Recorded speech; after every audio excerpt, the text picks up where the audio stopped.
Boa tarde a todos. Penso que estão reunidas as condições para darmos início a esta audição do Conselho de Administração da Lusa, com o título de Degradação dos Salários dos Trabalhadores da Lusa e o novo contrato-programa celebrado com o Estado. Isto resultou de vários requerimentos diferentes de vários grupos parlamentares. Esta delegação encontra-se constituída pelo Sr. Presidente, o Dr. Joaquim Carreira, a Diretora de Informação, a Dra. Luísa Meireles, e a Diretora de Áreas de Suporte, a Dra. Cátia Araújo. Esta audição vai-se processar da seguinte modo: temos duas rondas. A primeira ronda, portanto, vai ser iniciada pelos grupos parlamentares requerentes, tendo uma intervenção de 5 minutos, e depois a entidade visitante tem o mesmo tempo para resposta. E depois os diferentes grupos parlamentares também têm 5 minutos e vocês têm 5 minutos também de resposta. Agradeço também os slides aqui disponibilizados, que certamente vão auxiliar a responder e dar resposta a muitas questões que aqui vão ser colocadas, e sem demoras vamos dar então início à intervenção por parte do grupo parlamentar do PSD e passo de seguida a palavra à Sra. Deputada Carla Madureira para a sua intervenção. Muito obrigada, Sra. Presidente. Cumprimento os membros do Conselho de Administração da Agência Lusa, aquela que é a maior agência de notícias de língua portuguesa no mundo, que presta ao Estado, sócio maioritário da empresa, um serviço de interesse público relativo à informação dos cidadãos. Salientar que a Lusa personaliza um dispositivo estratégico essencial para a afirmação de Portugal no espaço lusófono e, mais genericamente, é um dispositivo essencial para a afirmação de Portugal no mundo. O novo contrato de prestação de serviço noticioso e informativo de interesse público celebrado entre o Estado e a Lusa, a Agência de Notícias de Portugal S.A., em 1 de janeiro de 2022, foi visado pelo Tribunal de Contas a 24 de agosto do ano passado. Válido por um período de 6 anos, este novo contrato contempla uma indemnização compensatória para 2022 de 13,4 milhões de euros, refletindo 2% de aumento em comparação com o ano transato. Numa audição realizada recentemente aqui no Parlamento, no dia 21 de março, foram diversas as preocupações manifestadas pela Comissão de Trabalhadores, o Conselho de Redação e os delegados dos sindicatos representativos dos trabalhadores da Lusa relativamente ao funcionamento da empresa. Ora, no centro de todas essas preocupações encontra-se a situação dos trabalhadores da Lusa que há 12 anos têm os seus salários congelados. Deu-se início a um processo negocial entre os sindicatos e o Conselho de Administração com vista a aumentos salariais. Segundo os trabalhadores, estão a reivindicar aumentos para os 12 anos em que não tiveram aumento nenhum e receando terem mais 6 anos sem qualquer aumento. No entanto, este processo negocial tem falhado com as repercussões que conhecemos e a Lusa acabou de fazer uma greve de 4 dias onde os trabalhadores reivindicavam aumentos salariais dignos. Assim, começo por perguntar, no entender do Conselho de Administração, por que é que não houve a capacidade de chegar a um entendimento com os trabalhadores? O que é que impossibilitou o Conselho de Administração a ir ao encontro das expectativas dos trabalhadores?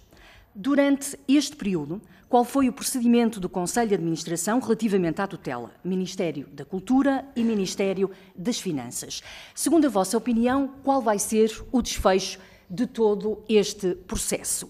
Segundo a Comissão de Trabalhadores, o novo contrato-programa não resolve o problema crónico de subfinanciamento da Lusa, visível no aumento de apenas 2%, quando a inflação é muito mais elevada e a falta de autonomia de gestão vai fazendo com que a atividade da empresa, sobretudo esta da prestação do serviço público, tendo em conta que a Lusa necessita de modernizar o seu equipamento, rejuvenescer e requalificar o seu quadro de jornalistas, introduzir melhorias em termos salariais, assegurar a cobertura integral de todo o território no plano nacional, indispensável à materialização do conceito de serviço público e ainda reforçar a sua posição no plano internacional, pergunto-vos se o novo contrato-programa permite o cumprimento destes e de outros objetivos necessários para que a Lusa cumpra a sua missão. Este documento, o novo contrato-programa, trouxe melhorias? Quais? O que consideram ser necessário alterar e como vão alterar, ou melhor, como é que vão atuar nesse sentido? O Plano de Atividades e Orçamento para 2022, aprovado a 27 de abril do ano passado, mereceu grandes críticas por parte da Comissão de Trabalhadores da Lusa, referindo, então, e passo a citar, é lamentável, criticável e altamente questionável que o Governo imponha o congelamento de admissão de trabalhadores sinalizados pela Autoridade para as Condições de Trabalho como precários e necessários, e necessidades efetivas e permanentes da empresa, não dando cumprimento às suas próprias orientações de combate à precariedade. Peço o vosso comentário. Já existe plano de atividades e orçamento para 2023. Gostaríamos de saber se durante o ano de 2022 a Lusa recebeu indemnizações compensatórias e em 2023.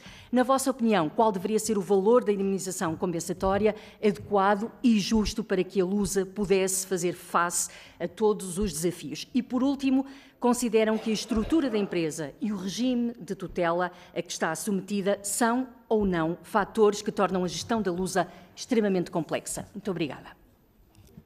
Muito obrigada, Sra. Deputada, também por ter cumprido o tempo. E passo de seguida a palavra ao Sr. Presidente. Podem efetuar a distribuição dos 5 minutos, como bem entender. Mais fácil. Boa tarde a todas e todos. Gostava de agradecer desde já ao Sr. Presidente da Comissão por nos ter recebido e bem com todos os deputados dos grupos parlamentares aqui presentes.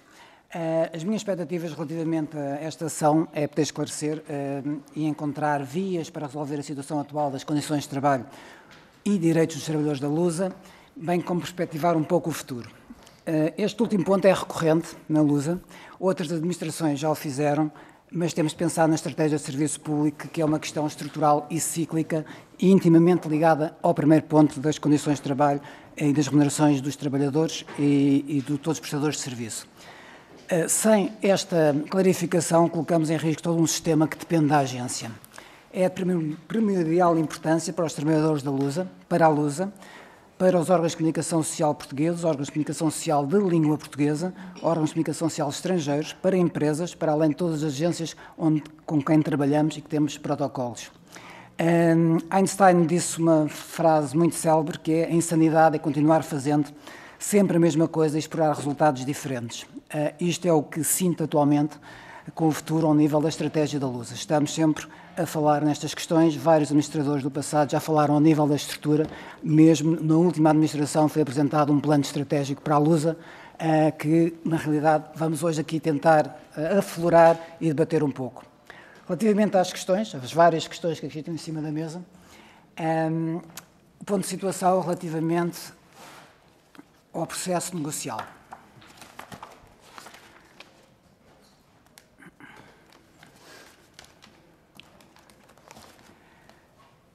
Eu disse aos sindicatos, na altura, quando foi aberto o processo negocial em dezembro, que não estou em desacordo com a justeza dos aumentos salariais, mas sim com a dimensão para as limitações e para a sustentabilidade da empresa. Por um lado, a questão financeira da Lusa, ao nível do ponto de vista económico, que não poderia abarcar mais do que um determinado valor, e, por outro, também o Decreto-Lei 133 da Autonomia de Gestão, o número 5, que tudo que seja fora do orçamento teria que pedir autorização. Por isso, o que foi dito e que foi dado nessa altura foi, essencialmente, os tais 35 euros, que era o que tinha essa possibilidade.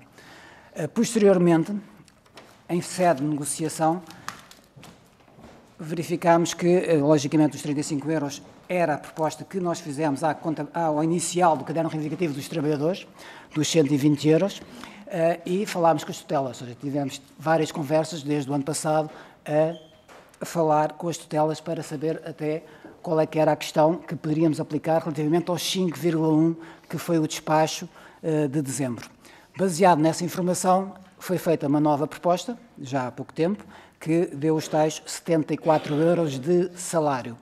Os 74 de salário, de aumento salarial, dos 74 euros em vez dos 35 inicialmente referidos. Esses 74 euros, devido à estrutura remunerativa da empresa, acresce também todos os complementos remuneratórios variáveis que aí estão. No fundo, imaginem que tem os 74 euros e tem uma diuturnidade, a diuturnidade é 10%, será 74 euros mais esses 7%. Se tiver subsídio da natalidade, acresce mais 20% dos 74, 74 mais 14 mais 7. No fundo, isto em valores absolutos. Logicamente, continuamos a falar de 5,1. E essa foi a posição que foi tomada pela empresa e que deu na passada segunda-feira, na segunda-feira passada, em que tivemos uma reunião e apresentámos esses valores.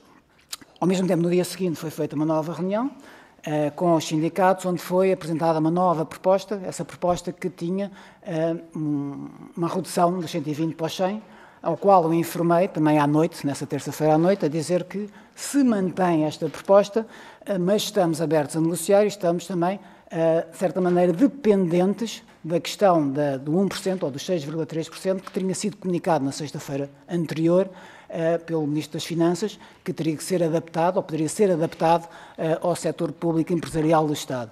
Este também foi o que surgiu antes do plenário. No plenário, sabem a consequência que houve, foi votada duas teses, digamos assim, duas moções, em que foi efetuada a greve.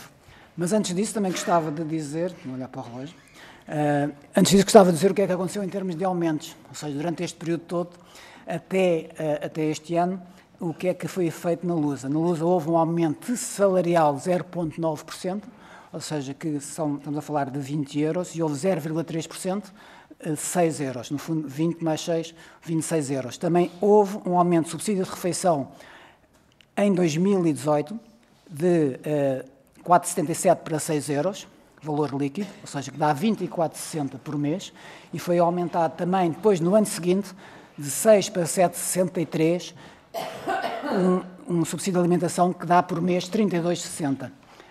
Estes dois subsídios foram aumentados em 19 e 18, repito.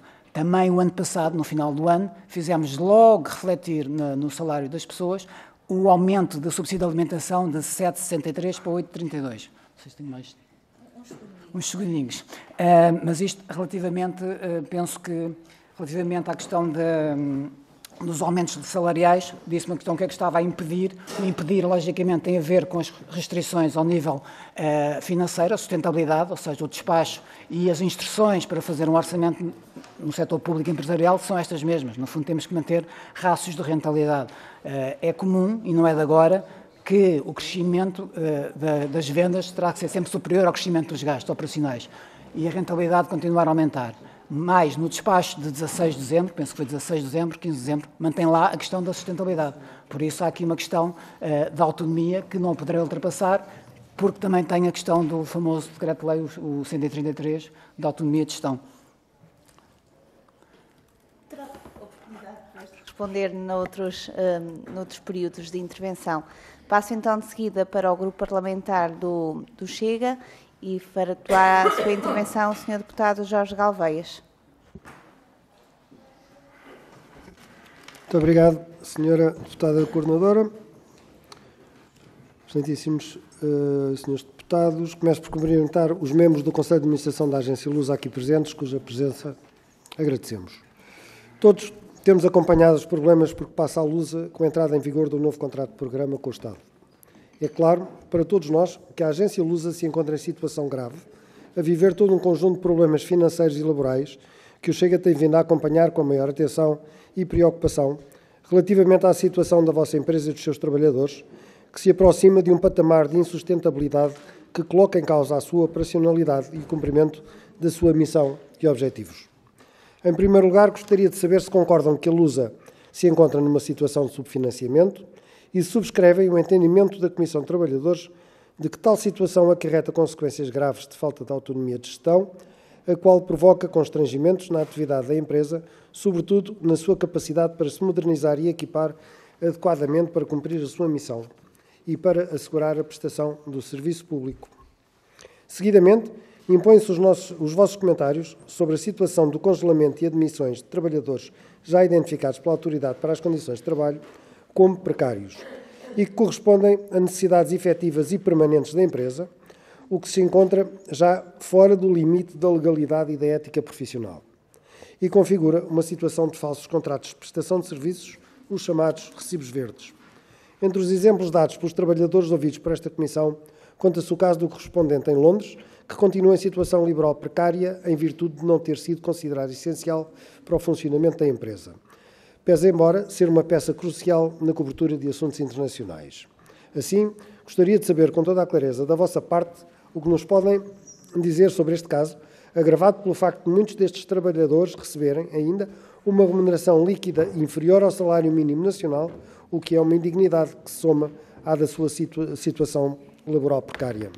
Gostaria de saber também se é vosso entendimento que a própria área administrativa da Lusa se encontra aparentemente subdimensionada. Entendemos ainda que o Governo, nos termos do contrato de serviço público, tem a obrigação de garantir os fundos mínimos para acomodar as pretensões dos trabalhadores da Lusa, com vista a resolver todos estes problemas. Os trabalhadores da agência Lusa não podem viver em situação de crónica instabilidade e precariedade no seu emprego, bem como dos baixos salários e perda de poder de compra e qualidade de vida. A desculpa da insustentabilidade da Lusa não pode levar ou deixar que o Governo não resolva este problema. Muito obrigado. Muito obrigada, Sr. Deputado. Passo então de seguida a palavra ao Sr. Presidente. Dispõe de 5 minutos. Obrigada.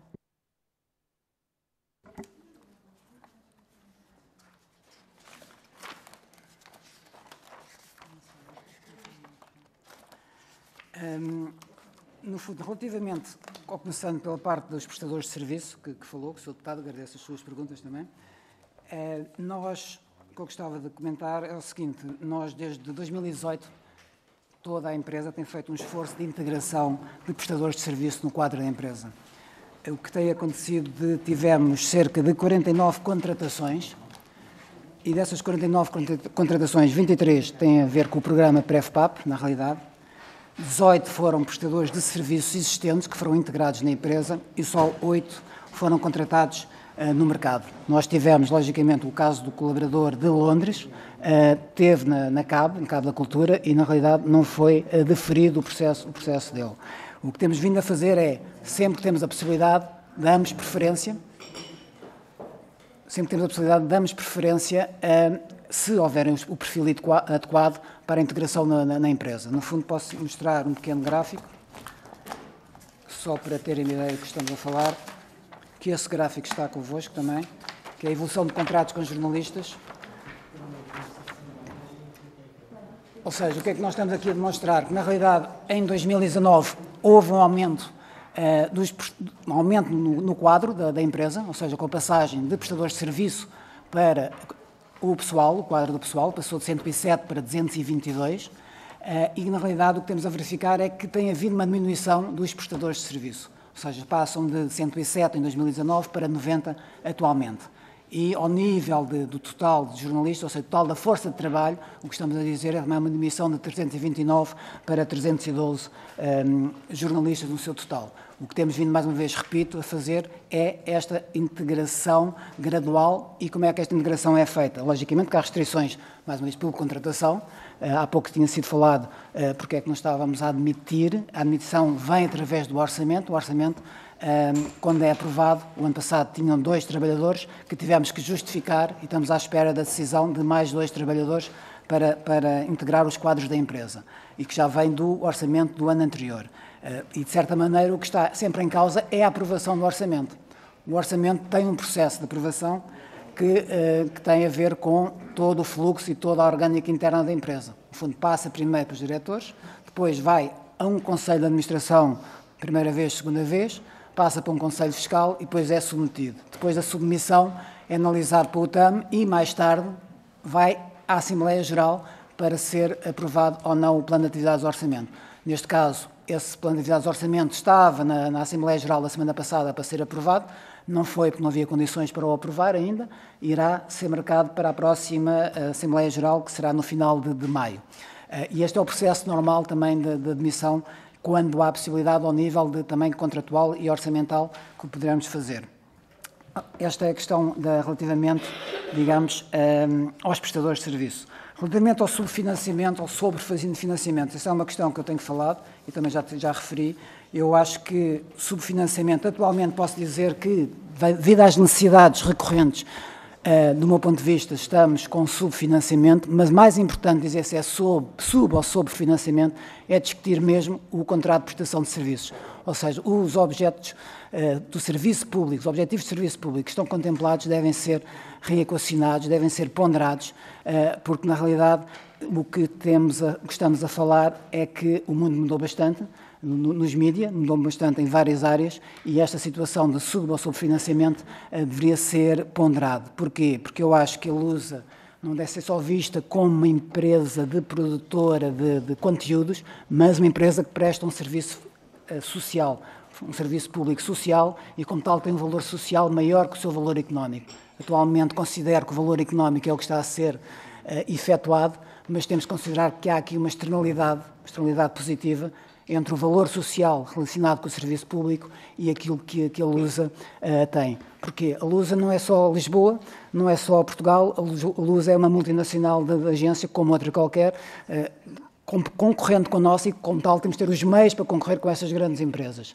Não estou a pensar, logicamente, estou a pensar na France Press, mas ao nível de poderio é diferente, ou de uma EF, nossos vizinhos, ou de uma DPA, na Alemanha, mas, na realidade, isto tem a ver um pouco com o valor para Portugal, o valor para a democracia que a Lusa tem que refletir. Muito obrigada, Sr. Presidente. Passo então de seguida a palavra ao Grupo Parlamentar do Bloco de Esquerda e para a sua intervenção a palavra... Diga, a Sra. Deputada. Não apresentou nenhum requerimento. Primeiro estão a ouvir quem apresentou os grupos que apresentou o requerimento. Então passo de seguida a palavra à Sra. Deputada Joana Mortágua para a sua intervenção. Muito obrigada, Sr. Presidente. Queria cumprimentar o Conselho de Administração da Lusa. E também queria cumprimentar os trabalhadores e as trabalhadoras da Lusa presentes. Há algumas questões que eu queria colocar sobre as informações que aqui trouxeram e isso são questões muito concretas. Nomeadamente, o que é que está a impedir neste momento a continuação das negociações com os trabalhadores da Lusa. Nós conhecemos a proposta do Conselho de Administração, 74 euros, corresponde a um aumento de 5,1% da massa salarial para o setor empresarial do Estado, que tinha sido anunciada antes do novo anúncio do Governo de mais 1% para a função pública.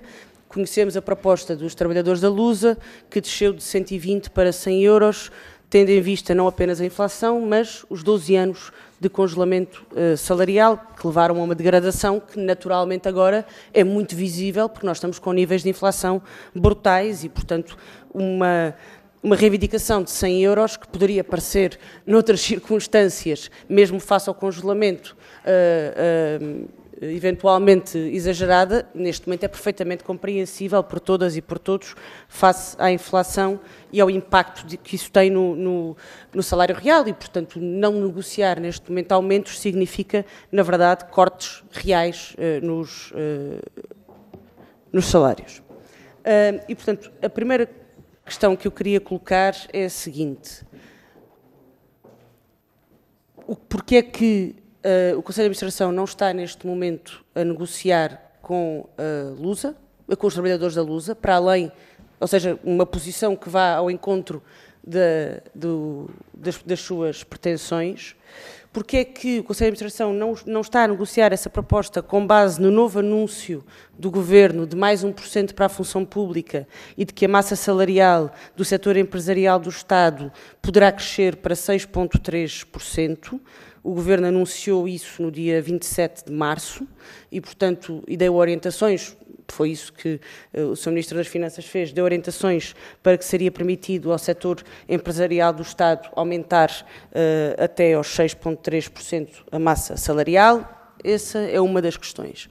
A outra questão é como é que a Lusa vai acomodar estes aumentos no seu orçamento, tendo em conta que o contrato de serviço público tem validade até 2026. E, portanto, como é que com uma indemnização compensatória de 13,4, a Lusa vai conseguir acomodar estes aumentos, sejam eles de 74 euros ou de 100 euros, como os trabalhadores pretendem e como o Bloco de Esquerda espera que seja o resultado desta negociação. E, portanto, a minha pergunta é se é sustentável a médio prazo fazer estes aumentos aos trabalhadores sem haver uma alteração da indemnização compensatória e, portanto, sem aumentar o orçamento da Lusa. Queria também perguntar se, por acaso, se pediram instruções à tutela, no caso ao Ministro das Finanças, sobre esta questão do aumento da massa salarial e para ir mais longe do que os 74, se sim, quando é que pediram essas orientações e se estão a aguardar, se já as receberam, se é isso que está a impedir os avanços ou mesmo a realização e a continuidade das negociações. Uma última questão nesta fase, nós depois, de acordo com as respostas, teremos também mais alguns comentários a fazer, tem a ver com as receitas próprias da Lusa. A Lusa tem 3,5 milhões de receitas próprias e eu pergunto se acham que 3,4, é isso?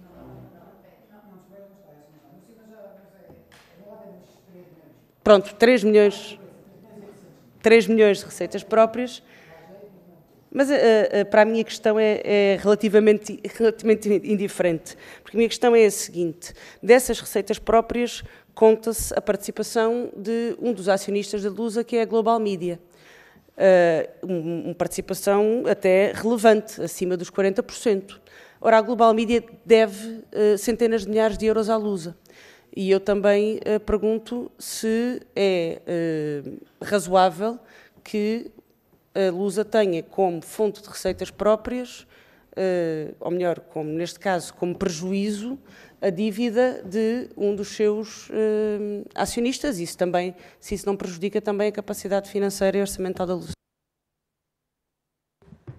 Passo então de seguida a palavra ao Sr. Presidente, ao Dr. Joaquim Carreira, para responder. Muito obrigada pelas perguntas.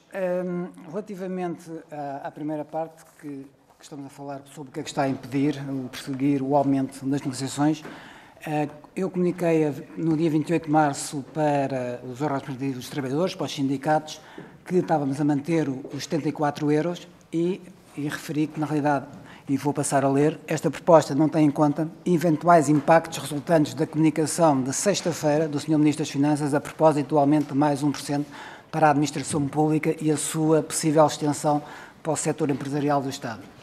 Depois disso, isto foi na terça-feira, a comunicação tinha sido na sexta. Durante o fim de semana tive interações com o Ministério das Finanças, com o chefe de gabinete, essencialmente, onde o que foi dito e que foi referido foi, logicamente, a questão dos 6,3%, oportunamente serão dadas instruções para que o reforço do ganho salarial dos 6,3% seja aplicado ao setor empresarial do Estado com as necessárias adaptações. Tenho falado, não estou a dizer dia sim, dia não, mas tenho falado semanalmente sempre com as finanças e com a tutela também da cultura sobre este ponto e que, na realidade, estamos completamente em linha com o que vai acontecer. Estimamos, espero eu, que durante o mês de abril hajam novidades, se calhar mais para o final de abril, mas até lá também não tenho nada de concreto do que é que possa acontecer relativamente a esse aspecto.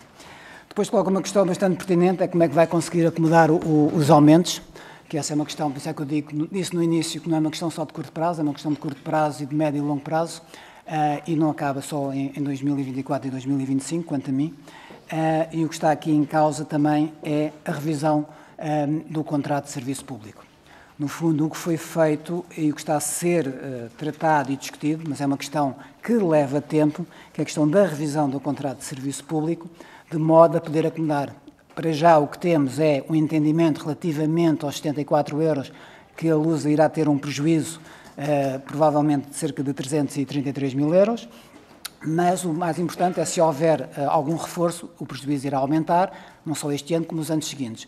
E esta questão, é a questão do rendimento, que é o que está aqui de base, subjacente a tudo isto, é a questão do rendimento da Lusa, ou seja, o que é que está na primeira linha relativamente não só à indemnização compensatória, como às receitas próprias.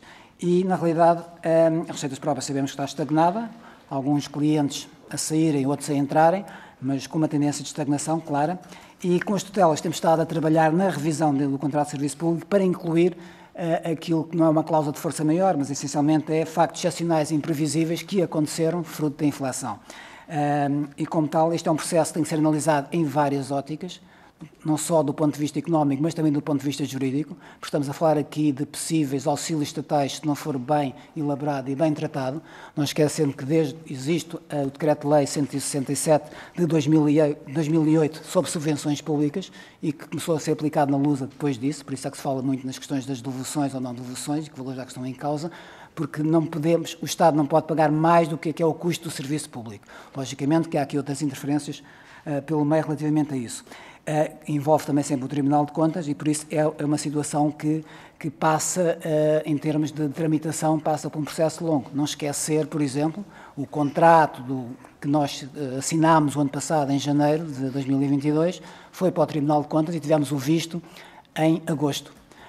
Foi um processo longo, demorado, apesar deste contrato ter sido começado a ser conceptualizado em abril do ano 2020. Ou seja, no início da pandemia foi como começou a ser conceptualizado.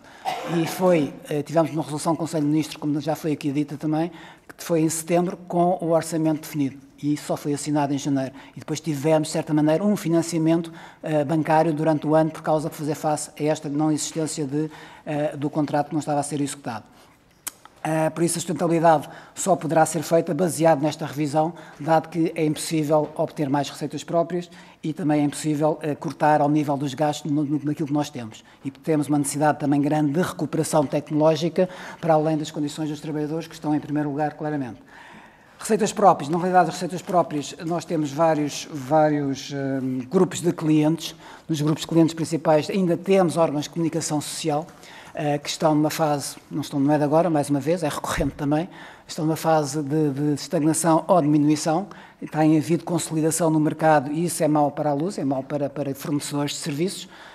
Temos assistido a essa tendência de concentração e o que estamos a falar é cerca de 3.900.000 euros. Temos conseguido entrar em outros clientes que não são órgãos de comunicação social para evitar esta questão do risco que existe com o mercado, onde, na realidade, entramos noutras áreas, como algumas tecnológicas importantes, como também, por exemplo, esta semana com Macau, que foi um cliente que regressou desde a pandemia que não estava connosco, e isso é uma boa notícia, mas há sempre o mais e o menos. No fundo, há sempre clientes que entram e outros que estão a fazer a negociação em baixa.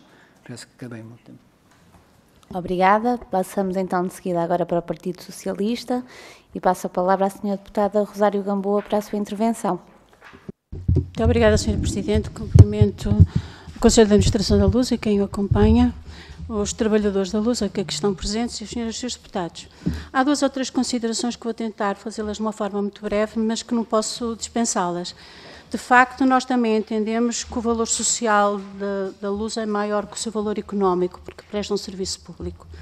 A circulação não só democrática da informação em várias plataformas, a nível nacional, internacional, mas, acima de tudo, também porque há aqui uma representação externa dos interesses do Estado português e representa Portugal no mundo. Passando à frente, ainda que isto seja uma matéria muito de fundo, há outra circunstância que gostava de evidenciar. É o facto daquilo que já tem sido dito, mas que muitas vezes é alienado quando se fala na matéria que aqui está em causa, que é o facto da Luz, a partir do Decreto-Lei 133, já aqui muitas vezes evocado, fazer parte do setor empresarial do Estado. E, nesse sentido, a Lusa tem, de facto, um contrato de concessão de serviço público, onde há obrigações contratuais entre o Estado e a Lusa, e essas obrigações contratuais pressupõem um financiamento plurianual e estável. Isto, para nós, para o PS, é uma matéria fundamental na qual subscrevemos e consideramos isto historicamente importante. A razão desta audição prende-se com alguns requerimentos onde, acima de tudo, o que está fundamentalmente em causa, além do subfinanciamento e o funcionamento do serviço público, é também algum desentendimento entre a Comissão de Trabalhadores e a própria administração. Importa aqui recordar uma coisa fundamental. A indemnização compensatória, sendo muito ou pouca, é, no entanto, algo que tem vindo a ser incrementado ao longo do tempo, uma vez que teve, em 2011, um corte extraordinariamente repentino de 5 milhões. É também importante chamar a atenção que neste serviço público que existe, também, além desta verba, e isto é mérito também do Conselho de Administração, que nós aqui saudamos, o facto das receitas próprias terem atingido, como o Sr. Presidente há bocadinho referia, cerca de 3.800.000 euros.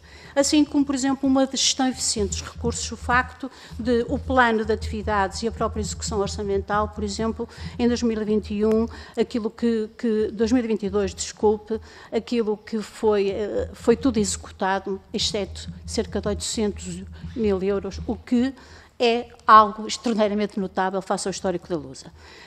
Gostava também de dizer que, ao ponto ao que chegamos neste momento, de acordo com as informações que o Sr. Presidente já aqui referiu, e que tem sido a base de trabalho da Comissão de Trabalhadores, e refiro-me fundamentalmente à possibilidade dos efeitos remuneratórios terem ascendido a 5,1, foi a diretiva que saiu em dezembro de 22, e foi nessa base que o Conselho de Administração esteve a trabalhar.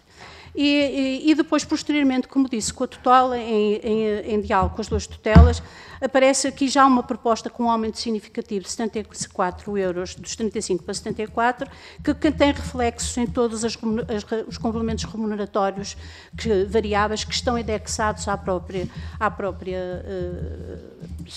salário, entre outros, como já aqui referiu, por exemplo, o subsídio da adaptabilidade, que são 20% face ao que já existia.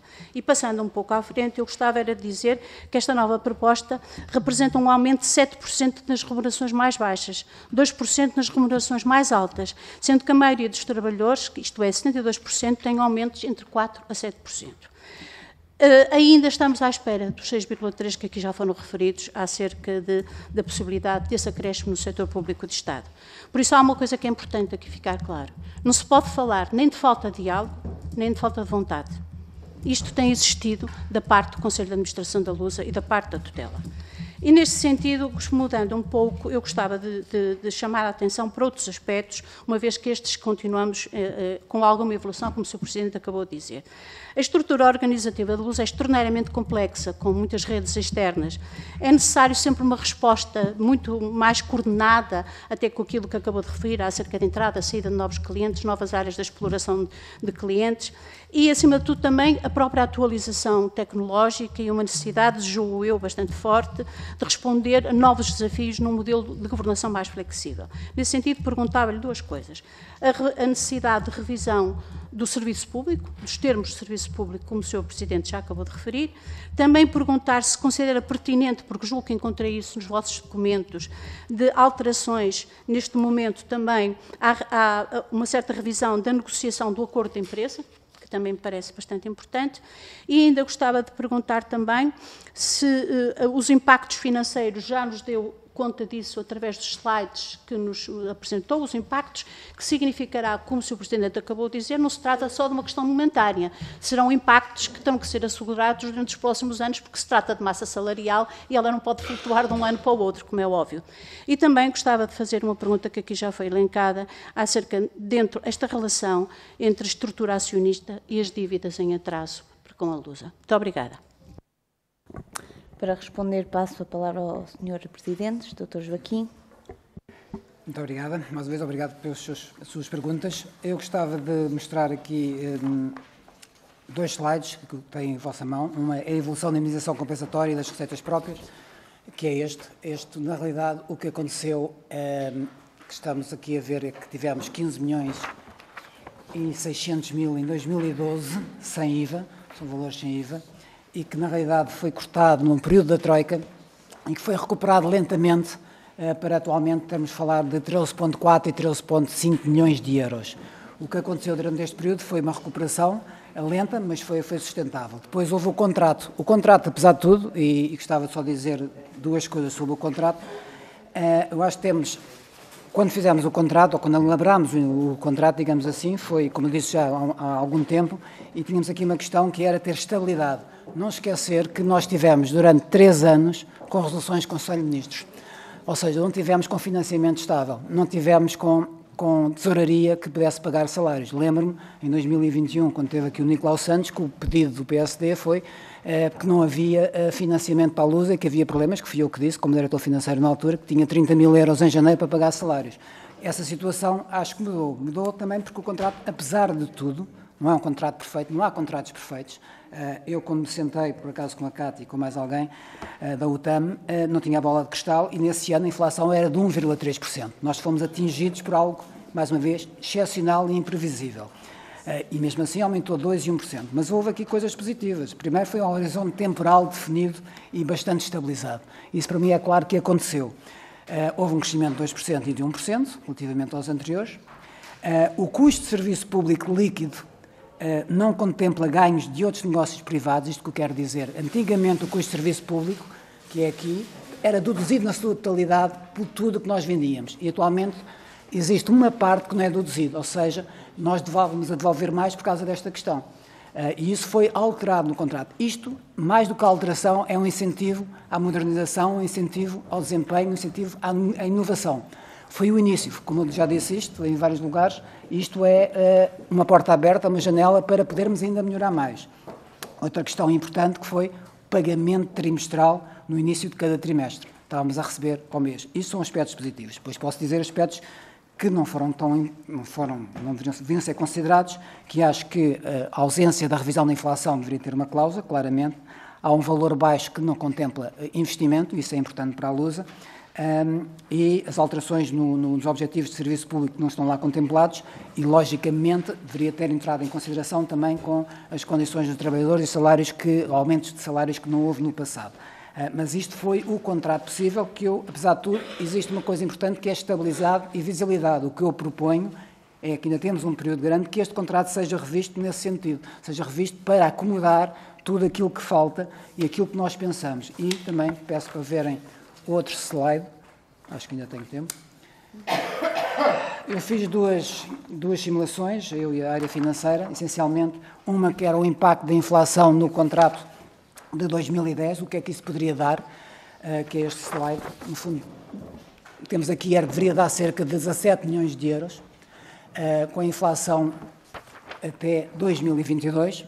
Isto é uma parte numérica, mas fomos um pouco mais além, que era saber, com as necessidades que nós temos e com aquilo que queríamos fazer, o que é que poderia ser a nova indenização contratual, a nova indenização compensatória para o contrato existente. E, no fundo, o que estamos a falar é partimos do contrato anual de 2023, dos 13,5, e o que é que nós fizemos aqui? Tem inflação excepcional e imprevisível, que é a primeira coluna, depois tem a segunda coluna, que na realidade que eu chamei reforço organizativo, não é só salários, é trabalhadores, é competências, é resolver algumas situações com os prestadores de serviço, é a parte administrativa que precisa ser reforçada, a parte do Conselho de Administração, por exemplo, ao nível jurídico, a parte também de algumas partes da parte de tecnologia e o investimento, não só em infraestruturas da Lusa, só para dar um pequeno exemplo, ao nível de investimento, nós acabámos, no início deste ano, do ano passado, um estúdio de gravação.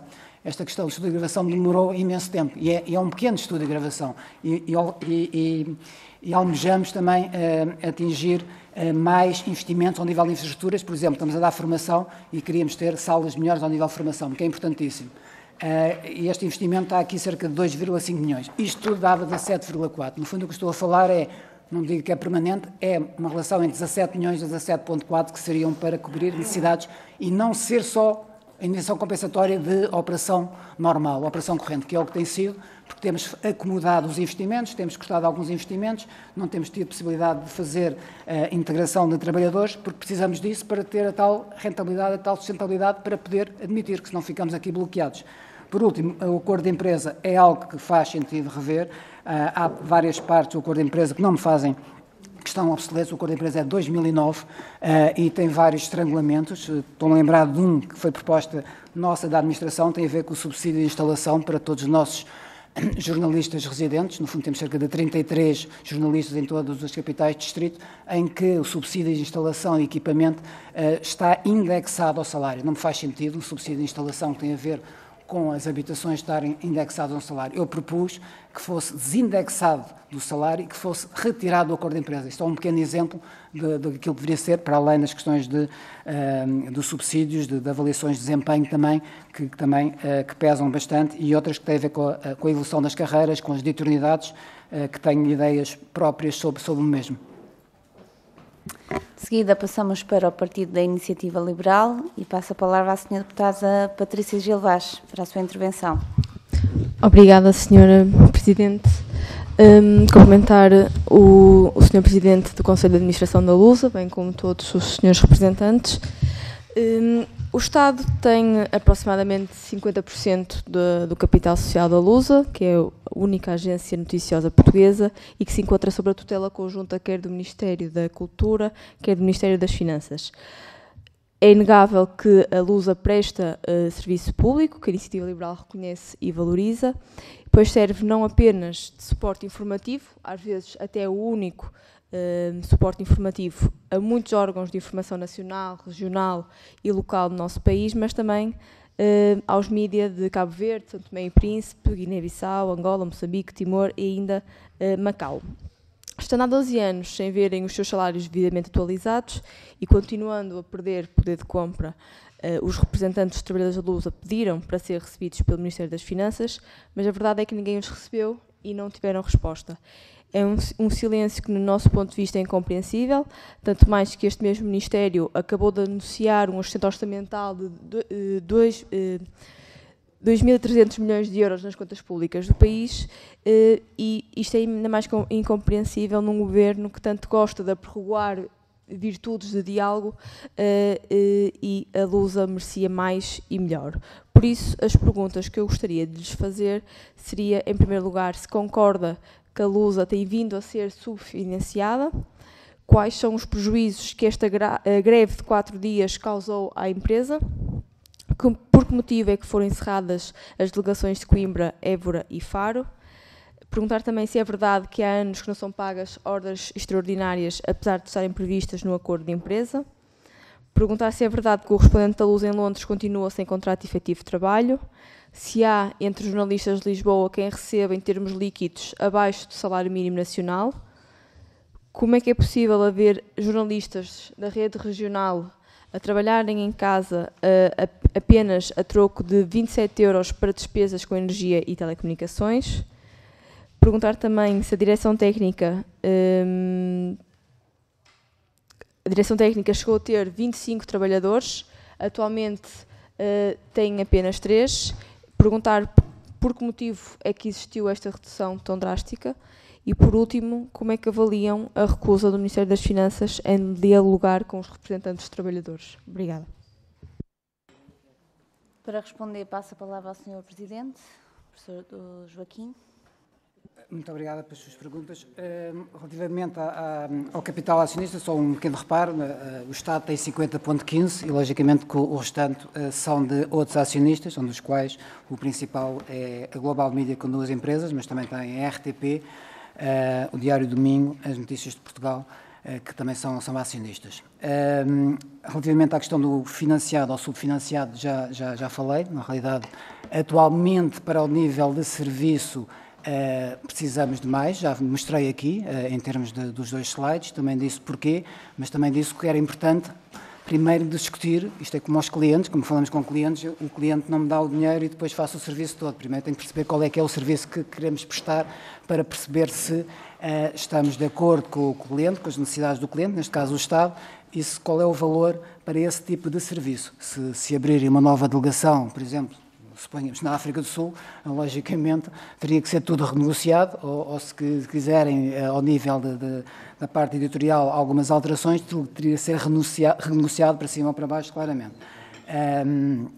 As delegações foram fechadas num processo de reestruturação antigo, penso que foi no período da Troika, não estava, eu entrei em 2016, mas foi um processo de reestruturação. Estamos a envidar esforços para poder ter voltar a esta questão, não sei em todas, mas conseguir ter condições de trabalho para alguns dos jornalistas que estão no país. Isso está numa fase inicial de discussão.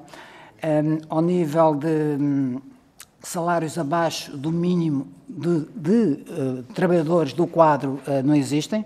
O que podem existir são os prestadores de serviço, que podem ter, depois das deduções ao nível dos impostos, não só dos impostos, como também ao nível de segurança social, terem um salário inferior.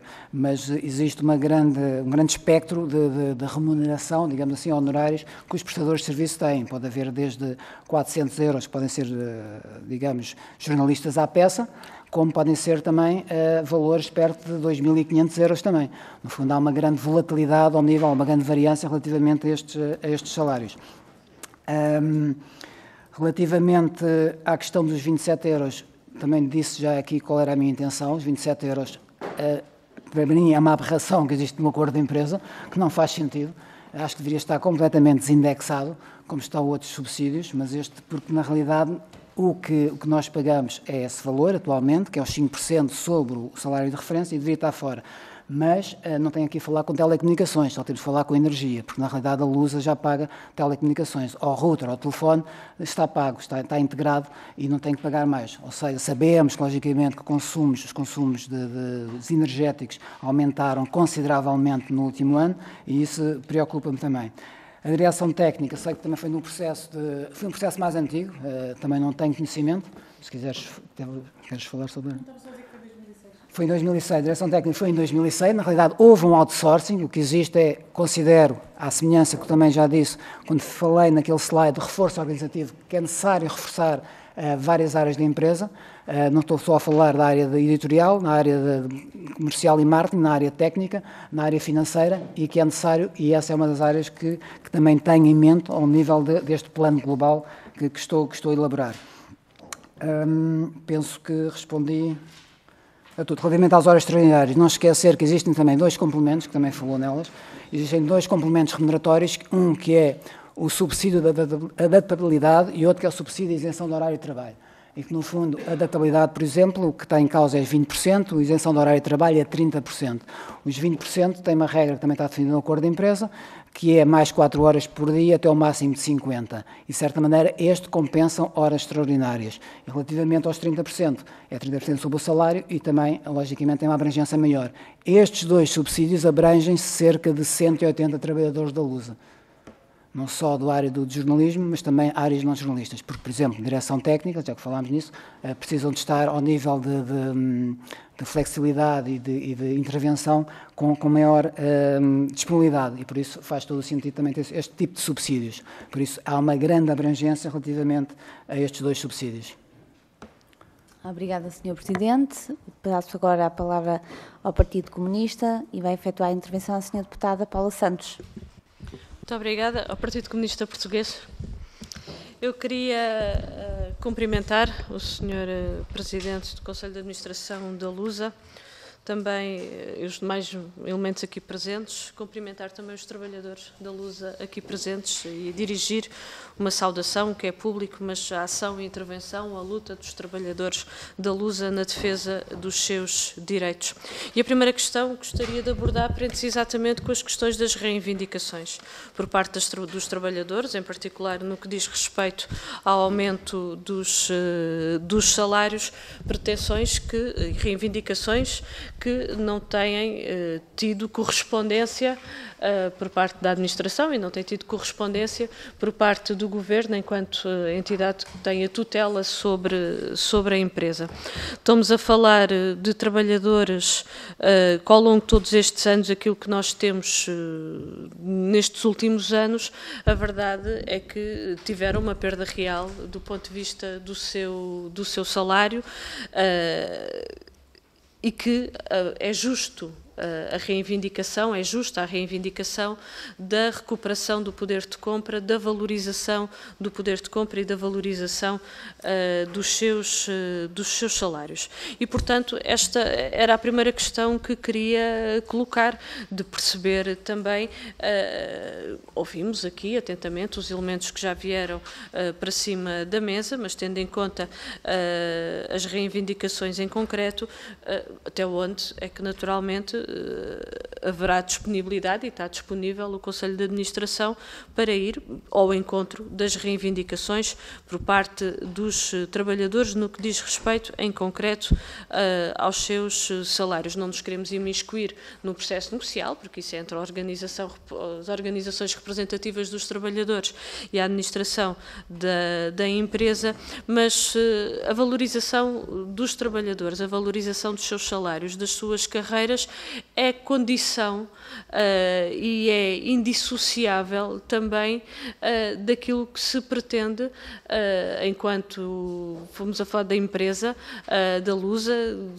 Estamos naturalmente aquilo que são os seus objetivos e o trabalho, a importância da Lusa, não é essa a questão que está em causa, mas isso implica naturalmente a valorização por parte dos seus trabalhadores, e isso tem que ter tradução concreta também nos seus salários, nos seus direitos, nas suas carreiras, no conjunto de condições de trabalho desses mesmos trabalhadores. E esta é uma questão que eu diria que é central no momento em que vivemos, não é? Não é só porque se tem registado e que se registou uma desvalorização do ponto de vista dos salários, mas também tendo em conta a realidade que vivemos neste momento, em que o que está a ser proposto nem sequer permite fazer essa recuperação do poder de compra, tendo em conta a inflação deste ano, tendo em conta a inflação do ano passado, para não ir mais atrás.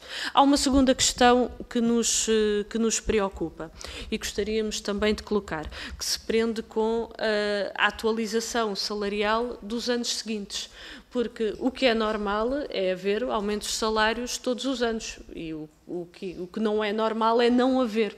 E, portanto, como é que isso depois, como é que se consegue resolver esse problema para os anos seguintes, tendo em conta que a indemnização compensatória que está prevista no contrato de prestação de serviço público que foi assinado, ela mantém um valor constante até 2027, porque não é só o aumento dos salários em 2023. Estamos também, há necessidade também assegurar do aumento dos salários para 2024, 2025, 2026, 2027. Quem diz aumento de salários diz naturalmente todo o conjunto de aspectos que está associado com a evolução, com a evolução dos anos, e prever, e que é um aspecto que não está previsto neste contrato, pelo menos nós não encontramos, prever também que haja uma verba que seja acrescida a estes valores, que tenha em conta a inflação e que tenha em conta naturalmente toda esta atualização, não só dos salários, mas também do conjunto de outros direitos por parte dos trabalhadores. Estou a colocar esta questão porque o Sr. Presidente fez referência na sua intervenção que considera que deve ser discutido o contrato de prestação de serviços, que há aspectos que devem ser reconsiderados e ponderados. A primeira questão que eu gostaria de lhe fazer é que diligências já tomou nesse sentido. Por um lado, perceber em que sentido é que considera que deve haver essa revisão por parte do contrato, e depois que procedimentos, que diligências tomou nesse sentido. Porque houve um corte substancial na indemnização compensatória, comparado com o período pré-troika, dizendo desta forma, mas a verdade é que hoje o montante ainda nem sequer recuperou o valor desse período. Nem se pode falar que haja aqui uma reposição sequer, para além de toda a evolução que já houve do ponto de vista da inflação. O PCP tem vindo a intervir até com propostas muito concretas. Ainda agora no Orçamento de Estado para 2023 avançávamos como uma proposta de reforço em mais de 8 milhões de euros o valor da indemnização compensatória a atribuir para a Luz, exatamente tendo em conta tendo em conta a inflação, tendo em conta o aumento da despesa com pessoal, a necessidade também da manutenção e da aquisição de novos equipamentos, mas colocávamos também uma outra questão, porque sabemos que os planos de atividade e orçamentos são sistematicamente aprovados por parte do Governo já numa fase avançada no ano civil, e que muitas das vezes cria dificuldades, inclusivamente à execução das verbas que são atribuídas. E propunhamos também que esses montantes não executados sejam também acrescidos e transferidos para a própria Lusa. Portanto, era perceber também consigo qual é que é o valor da indenização. Vou mesmo terminar. O valor da indenização compensatória, já aqui vimos estes mapas, mas aquilo que seria adequado, tendo em conta todas estas necessidades, não é? De garantir os direitos dos trabalhadores, os salários, as devidas, os demais direitos, a inflação e, naturalmente, as necessidades de investimento também que são necessários na Lusa. Muito obrigada. Passo a palavra ao Sr. Presidente. O Sr. Presidente Joaquim para responder. Muito obrigada pelas suas perguntas, Sr. Deputada. E relativamente à questão das valorizações, qual é a disponibilidade do Conselho de Administração, penso que já referi, no fundo, para a valorização do trabalhador, está dependente da questão dos 6,3. Nós estamos disponíveis para negociar, mas logicamente que estamos limitados em termos de aquilo que a empresa pode fazer. E isso prende-se bastante com a indemnização compensatória. Há aqui um aspecto que não referi, mas que era importante saberem do que se passou na Lusa, de calhar de 2012 para a frente.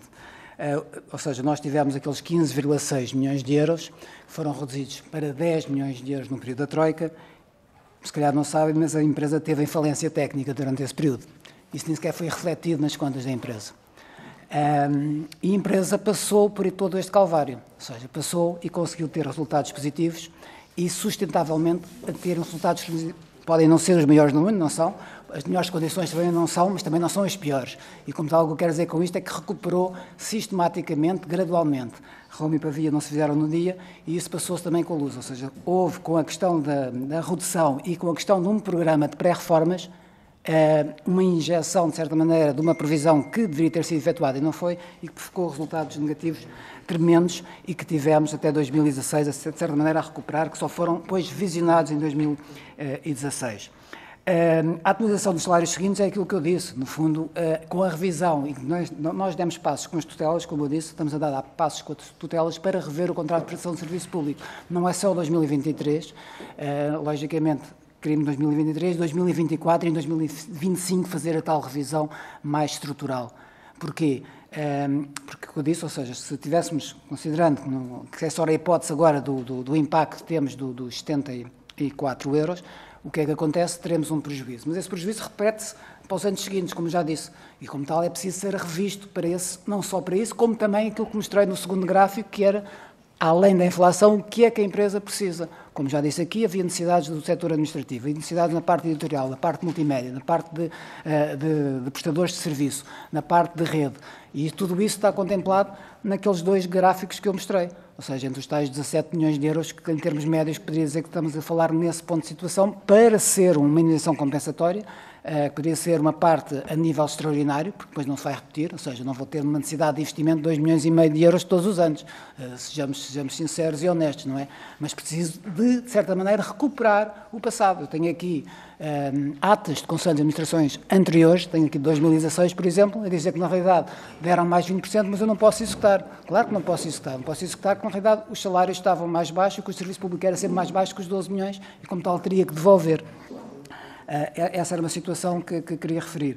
E relativamente às diligências, já falei, nós estamos a trabalhar, estamos a analisar, mas como eu disse há pouco, este processo é um processo também que envolve a questão de auxílios estatais, diretivas europeias, ao nível concorrencial, porque a Lusa também é uma empresa que está em concorrência. Parece que não é, mas estamos em concorrência e, como tal, isso tem que ser equacionado ao nível daquilo que se fizer com o novo contrato de prestação de serviço público e também, volto a repetir, com a lei das subvenções públicas, que já existe desde 2008.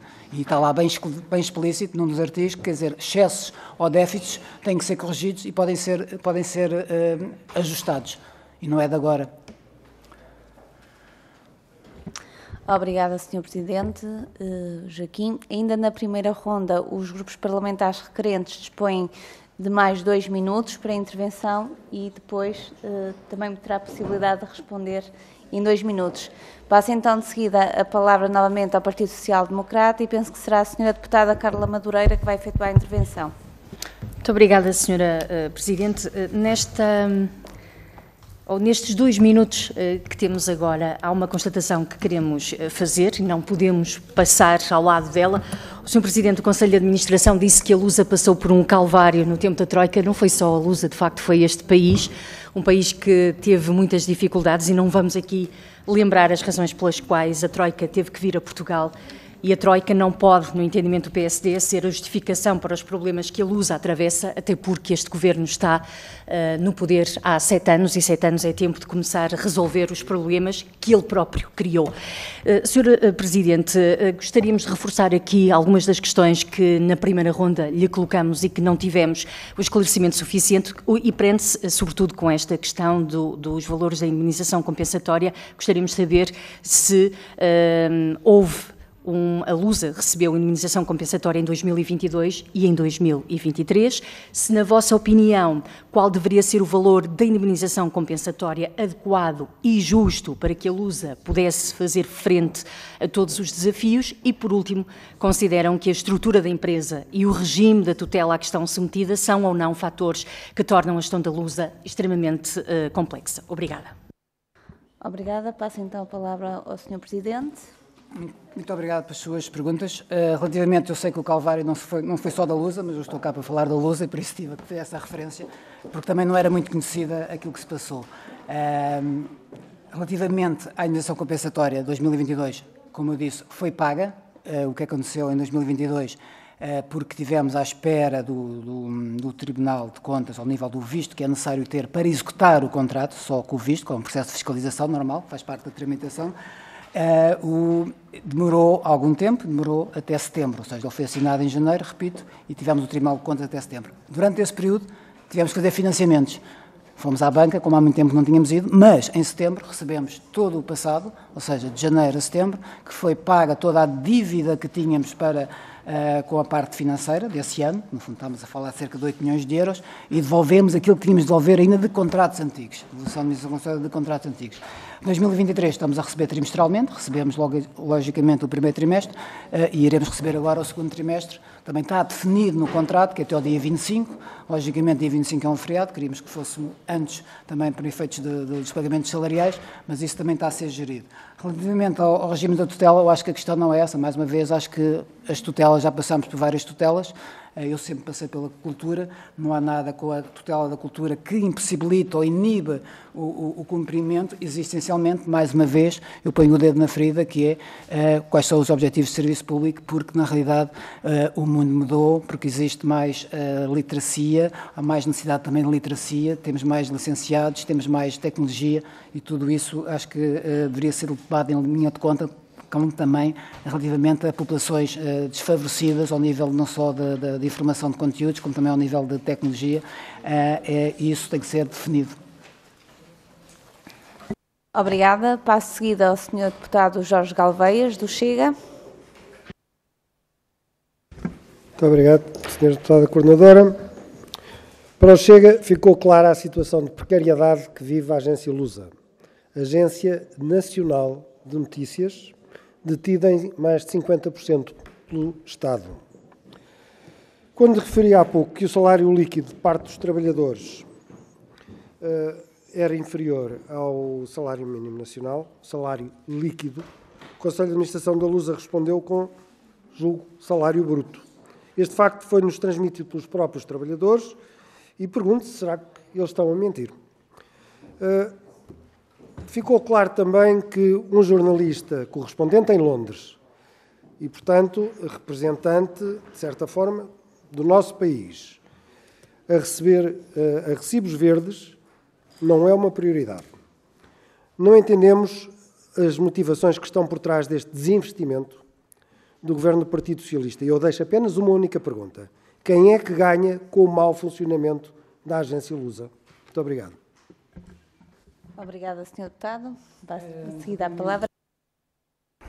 Relativamente à última questão do correspondente em Londres, mais uma vez repito que passou pelo cravo da cultura, no cabo da cultura, em 2017, 18, 19, foi por aí, porque o processo também se arrastou. No fundo, nós integramos os 23 trabalhadores de um total de 46, e que não foi considerado pela Cabo da Cultura nesse momento. Não estou a dizer que não possa ser revista a situação, mas naquele momento não foi, e foi essencialmente externo à Lusa. Esta é a questão. Relativamente ao salário mínimo, só para perceber que o salário nominal bruto mais baixo que a Lusa tem, sem subsídio de adaptabilidade, são 1.150 euros. Quando a adaptabilidade, e não estou a ver que, mesmo com os impostos, mesmo com a segurança social, fiquem abaixo do salário mínimo, ao nível de quadro da empresa. Obrigada. Passo seguida a palavra à senhora deputada do Bloco de Esquerda, Joana Mortágua. Muito obrigada. Este som não está grande coisa. Eu já não tenho questões, mas queria tirar algumas conclusões e perceber se elas são partilhadas.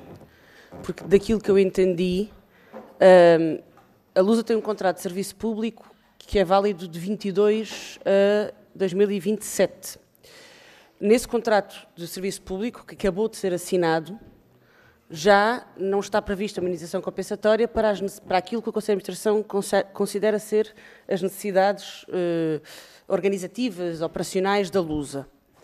No entanto, a tutela admitiu que a Lusa tivesse prejuízo devido ao aumento dos trabalhadores, ao aumento salarial dos trabalhadores, sendo esse aumento ainda abaixo daquilo que o próprio Governo admitiu que pudesse vir a ser esse aumento.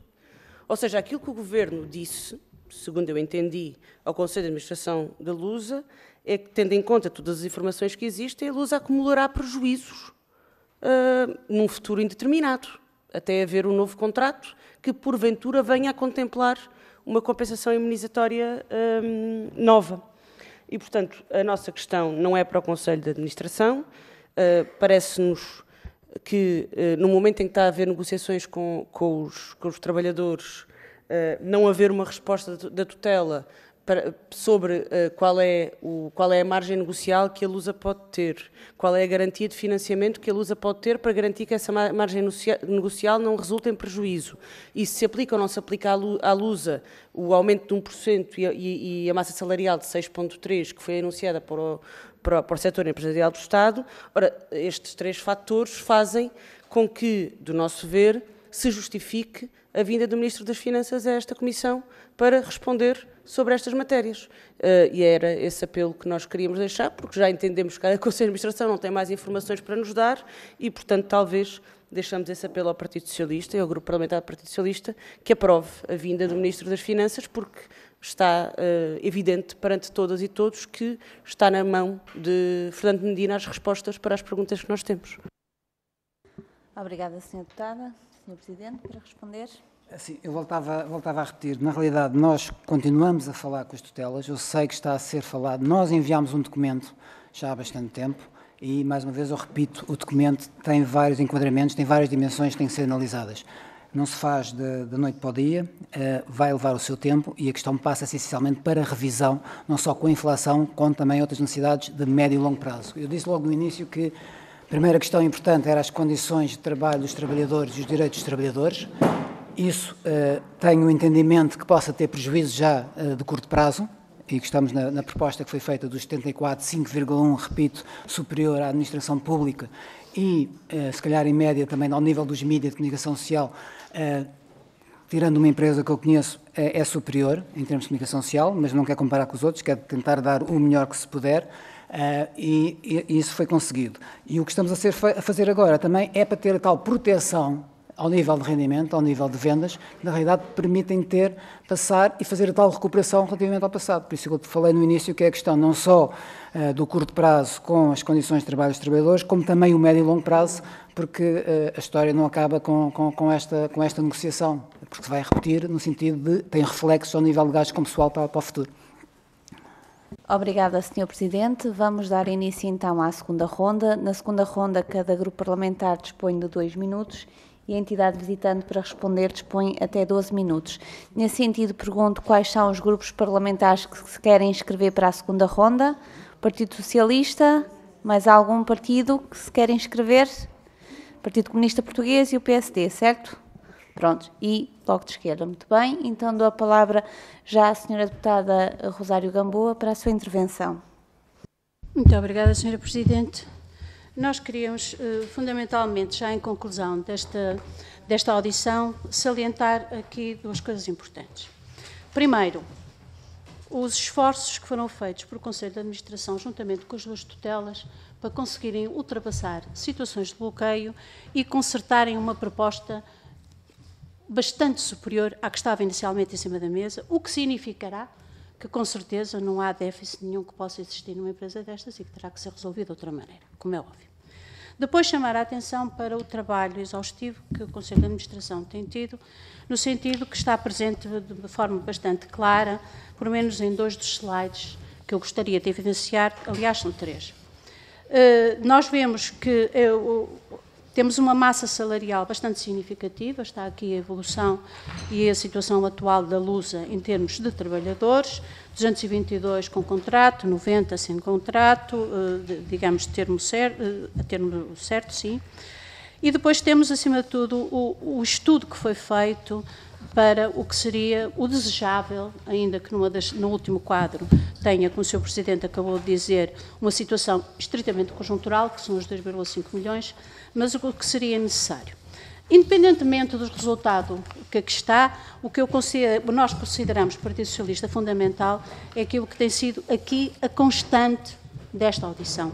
Há um processo em curso, há um processo que produziu resultados, há um processo que começou-se desde que o Partido Socialista se iniciou com o aumento da indemnização compensatória, que foi cortada de forma radical no governo PSD-CDS, e que importa recordar, e não esquecer, e depois a seguir, eu gostava de chamar a atenção para outra questão, que é outro quadro que o Conselho de Administração traz aqui. E esse quadro é um quadro que nos obriga a pensar no futuro e na necessidade de revisão. É bastante significativo que os senhores tenham posto como quadro acerca de uma caracterização da população portuguesa, não só em termos da sua escolaridade, como, acima de tudo, de uma nova forma de comunicar, como, por exemplo, o acesso às redes sociais, à cobertura de telemóvel, ao digital media, enfim. E esse novo contexto atira-nos para um horizonte que é presente e é simultaneamente um presente futuro, e é nesse contexto que eu julgo que, mais uma vez, o trabalho que tem sido desenvolvido pelo Conselho de Administração nota não só uma consciência daquilo que é a dimensão estratégica da empresa, daquilo que são as necessidades de fazer face à empresa e, acima de tudo, sobre o futuro. Por isso, o Partido Socialista queria deixar um voto neste sentido, de reconhecimento pelo trabalho feito. Todas as partes, estou a concluir, Sr. Presidente, todas as partes, a parte da tutela, dos próprios trabalhadores do Conselho de Administração, e caso o Sr. Presidente do Conselho de Administração possa dispor de algum tempo, gostaria que especificasse melhor porque, de facto, trouxeram este quadro aqui. Muito obrigada. De seguida, a intervenção do Partido Social Democrata, através da Sra. Deputada Carla Madureira. Obrigada, Sra. Presidente. Bem, no final desta audição, de facto, ficamos com uma informação importante, que é de que de janeiro a setembro a Lusa viveu sem indemnização compensatória e não estávamos no tempo da Troika. Se calhar temos que pedir aqui para distribuir um memorando da Troika ao Partido Socialista, porque há aqui algum lapso de memória nesta bancada socialista. E este processo negocial, pelos vistos, não tem ainda um fim à vista. E como tivemos a oportunidade de dizer, a agência Lusa é, de facto, a maior agência de notícias da língua portuguesa no mundo, que presta um importantíssimo serviço de interesse público, lamentamos é que o Governo seja o único a não reconhecer a importância da Lusa, pois é incapaz de resolver os problemas desta empresa pública. Enquanto Conselho de Administração da Lusa, o que gostaríamos de vos colocar para terminar é que se consideram ser importante que o Governo assuma o que de facto quer desta agência de notícias. E gostaríamos também que nos dessem nota das principais alterações que pretendem introduzir no contrato de programa da Lusa. Muito obrigada. Passo de seguida a palavra ao Partido Comunista Português, através da intervenção da Sra. Deputada Paula Santos. Muito obrigada, Senhora Presidente. Nesta ronda, eu gostaria de referir o seguinte. É importante não só que neste momento aquelas que são as reivindicações por parte dos trabalhadores sejam correspondidas e que de facto haja um aumento salarial que permita garantir com dignidade a valorização dos direitos e dos salários dos trabalhadores da Lusa. Essa é uma questão de enorme importância para o trabalho da própria agência de notícias, e relativamente a esta matéria há aqui obviamente responsabilidades por parte do Governo, que tem a tutela desta área e que se tem desresponsabilizado, por assim dizer, daquilo que se tem desresponsabilizado deste caminho de valorização do trabalho e dos trabalhadores. E, portanto, há aqui as questões também que se prendem com a indenização compensatória, é algo que obviamente é mais do que evidente que ela tem que ser reforçada, E tendo em conta este aspecto, porque as questões do ponto de vista do salário, e era para terminar que eu queria fazer esta referência, é que as questões de valorização salarial, elas são todos os anos. E são aspectos que, no quadro de uma adenda ao contrato do serviço público, têm que, obviamente, ser consideradas. Quem diz dos salários, diz de todos os aspectos de remuneração que os trabalhadores têm direito, eles têm que ser revistos todos os anos e, portanto, e atualizados e aumentados todos os anos, e, portanto, isto tem que ser tido em conta no quadro do contrato de concessão de serviço público. Obrigada. Passo a seguir a palavra ao Bloco de Esquerda, para a Sra. Deputada Joana Mortágua. Muito obrigada. A nós preocupa-nos que a negociação com os trabalhadores da Lusa sobre aumentos salariais fique presa a uma renegociação do contrato de serviço público, que é muito mais ampla, muito mais longa e muito mais complexa. Sobretudo quando a negociação salarial dos trabalhadores da Lusa se assenta num mínimo negocial, que é aquele que já foi anunciado pelo Governo. E, portanto, é essa a nossa preocupação, é sobre isso que nós achamos que o Ministro das Finanças se deverá pronunciar. Eu recordo que da última vez que nós falámos aqui no Parlamento sobre isto, o Partido Socialista fez uma declaração a dizer que o acordo estava muito próximo, que as negociações estavam a correr bem e que o acordo com os trabalhadores da Lusa estava muito perto. Ora, isto foi em 30 de março e parece-nos que as negociações estão exatamente no mesmo ponto, precisamente porque não há resposta da tutela. E, portanto, eu insisto na necessidade de nós ouvirmos também o Ministro das Finanças sobre esta matéria. Muito obrigada. Obrigada. Passo então agora de seguida a palavra à entidade para responder às questões aqui colocadas pelos diferentes grupos parlamentares. Muito obrigada pelas vossas perguntas. Iria começar pelo Partido Socialista, que tinha feito a questão para explicitar um pouco deste quadro. Este quadro que tenta representar é uma comparação social entre 2007 e 2022, e o que eu quero dizer com isto, ou o que nós queremos dizer com isto, não sou eu, o que queremos dizer com isto é que há alterações muito relevantes no panorama social, ou seja, não só ao nível de escolaridade, não só ao nível da parte demográfica, que com pessoas mais novas e pessoas mais velhas, ou seja, aquilo que eu gosto muito de falar do underserved population, ou as populações desfavorecidas, e que temos que considerar tudo isso. A Lusa tem que atender, e isso faz parte também do objetivo de serviço público, cada vez mais também, para dizer aqui um pouco também a questão de, por exemplo, deserto de notícias. A Lusa é importantíssima para combater esta questão do deserto de notícias, e isto verifica-se também cada vez mais com a desertificação no interior, e isso é uma questão importante. E a parte tecnológica, não repito, preocupa-me até mais a questão demográfica e a questão da estrutura demográfica, que é muito importante, e a parte tecnológica vem por arrasto, porque também esquecemos, se calhar também estou a ficar velho, se calhar tenho que ter alguma necessidade de uma literacia mediática a partir de uma determinada idade, para ser que há maiores de 62 anos. E, na realidade, com as redes sociais também. Eu não estou muito nas redes sociais, tirando no Instagram, mas isto é uma realidade que se passa. O contrato de prestação de serviço público tem que entender isto, ou seja, porque, na realidade, nós temos um contrato de serviço público que começa do fim para o princípio. E isso é uma recomendação que eu faço, tenho várias recomendações, mas esta é uma das recomendações, não começar do fim para o princípio. O que eu quero dizer com isto? Não começar do valor a dar e não falar primeiro sobre os objetivos. Quais são os objetivos? Os objetivos mudaram. A literacia mediática, formação, por exemplo, Nós fizemos durante os os últimos 3 meses do ano passado, que ainda estou a pensar, já estou a pensar deste ano, mas não é este primeiro trimestre, o ano passado fizemos formação para 150 jornalistas em África, em Cabo Verde, em Angola e em Moçambique. Como é que fizemos isto? Fizemos isto através de um financiamento que não foi do Estado, verdade, mas também que faz parte de nós como uma empresa de bem gerida, ou pelo menos tentativamente para aumentar a sua gestão e a sua eficiência. Tivemos uma candidatura internacional que é o Iberifire e conseguimos um determinado financiamento, que não é muito, verdade, mas conseguimos dar formação a 150, sem apoio de Camões, sem apoio de mais ninguém, mas fizemos, não era por causa disso que não íamos fazer.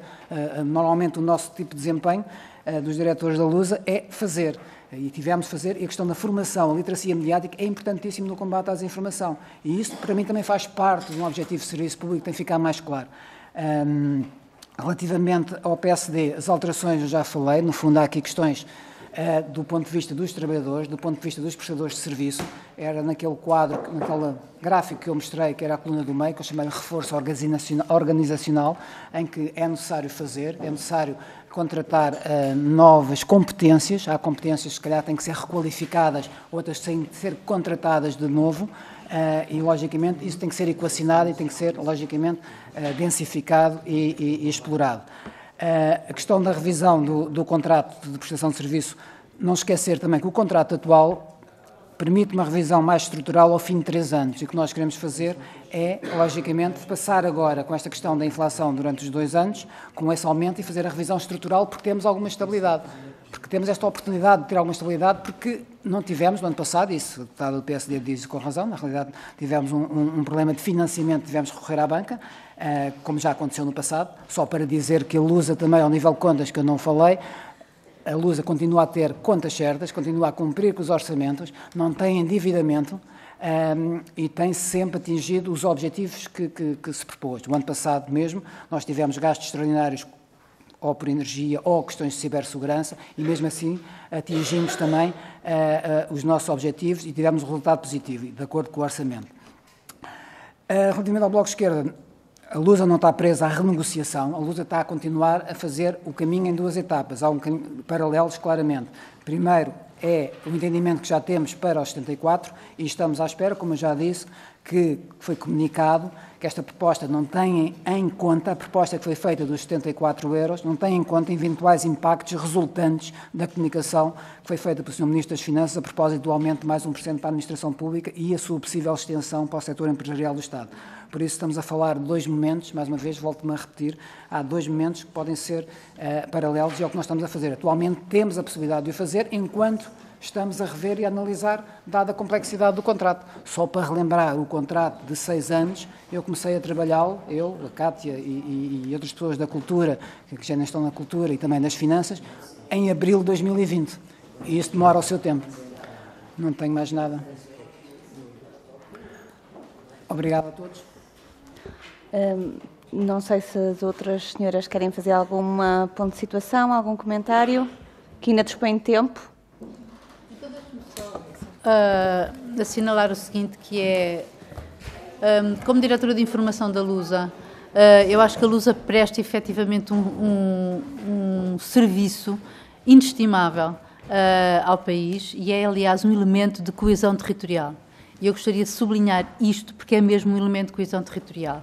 A Lusa é o único órgão de informação português que tem representantes, que tem correspondentes em todas as áreas, enfim, possíveis do nosso continente, ilhas e todo o espaço lusófono e não lusófono, nomeadamente algumas capitais. Gostaríamos de ter mais, é verdade.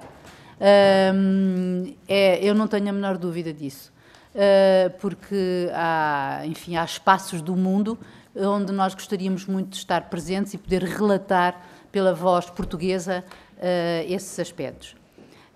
Em relação às condições de trabalho, eu queria, de facto, para a redação da Lusa, as melhores condições de trabalho possíveis, e quando digo possíveis, sei que não posso reclamar o impossível, porque há, efetivamente, constrangimentos de ordem orçamental e sei de como vive a Lusa.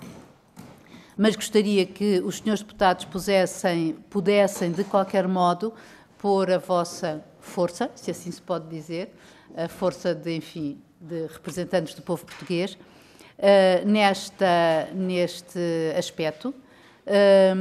Penso que os trabalhadores da Lusa correspondem e podem corresponder sempre mais e melhor, e têm-no feito, em relação ao trabalho que lhes é pedido, às vezes em condições muito difíceis, e por isso tudo o que tenho a apelar-vos é que efetivamente possam,